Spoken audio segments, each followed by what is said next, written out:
जब हनुमान जी पहुंचे तो 1.5 दिन लग गए। काउंट करते रहना। और सुग्रीव से ये समाचार जब राम जी तक पहुंचा तो 1.5 दिन और लगा। वानर सेना लेके समुद्र तक पहुंचे तो 12 दिन वहां लगे। 3 दिन तो भगवान ने समुद्र की प्रार्थना की और 5 दिन पुल बनाने में लग गए। 7 दिन युद्ध में लग गए। 30 दिन का टोटल हो गया। 31वां दिन बचा था, राम जी जाते तो सीता माता जी को हनुमान लेके आए। श्री राम जी ने अग्नि परीक्षा ली। क्यों? क्योंकि अग्नि देव के पास असली माता को सौंप गए थे श्री राम, वो तो डुप्लीकेट गई थे। मैंने कहा था जो सुंदरता रावण को दिखती थी, जिसके पीछे वो पागल हो गया था, और आज की दुनिया जिसके पीछे पागल होती है वो असली सुंदरता नहीं होती।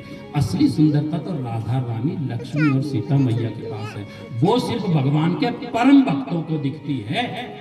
और प्रश्न उठाया था फिर राक्षसी शूर्पणखा को कैसे दिख गई, और बड़े संवाद हुआ थे इसके बीच में, बड़ी हमने गहरी चर्चा की थी। तो सीता माता को अग्निदेव से वापस लिया, नकली सीता प्रवेश कर गई। कहते हैं आचार्य जो वेदवती थी, जो तपस्या कर रही थी भगवान विष्णु को प्राप्त करने के लिए, रावण ने उसको पकड़ा था कि तुम मेरी पत्नी बन। जब बालों से पकड़ा तो उसने हाथ से ऐसा झटका मारा, बाल कट गए थे, और उसने बोला मैं अशुद्ध हो गई, भगवान विष्णु के योग्य नहीं रही। अपने शरीर से योग अग्नि प्रज्वलित की और जल गई थी। रावण को शाप दिया था उसने भी। रावण ने भक्तों पूरी जीवन में, मैं इसमें समय नहीं है, पूरी उम्र भर बददुआएं और श्राप ही देता रहा। तो जिंदगी में ऐसे काम मत करो कि बददुआएं ही समेटे आप।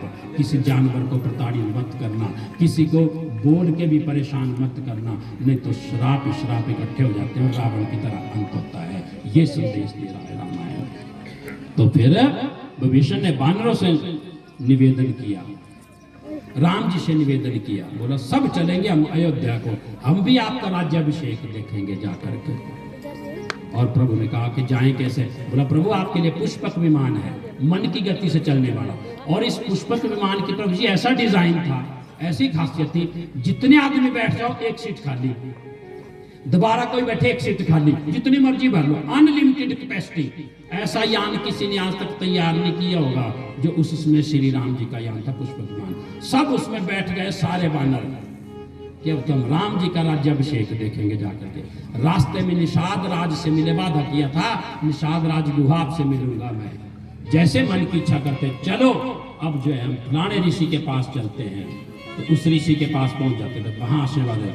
सीता माता ने कहा था जब केवट ने बिठाया था, गंगा माता से वादा किया था वापसी पे आऊंगी मैं तो दोबारा तुम्हारी उपासना करूंगा। वहां पूजा की और भरत के पास पहुंच के जाकर के राम जी अयोध्या में वापस आ गए, और फिर दीप ही दीप वहां पर जलाए गए। आज श्री राम अयोध्या वापस लौट के आ गए। आज श्री राम अयोध्या वापस लौट के आ गए।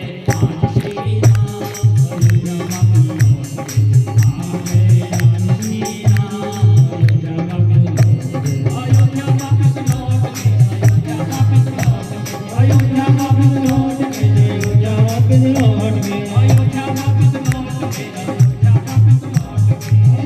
वापस लौट के।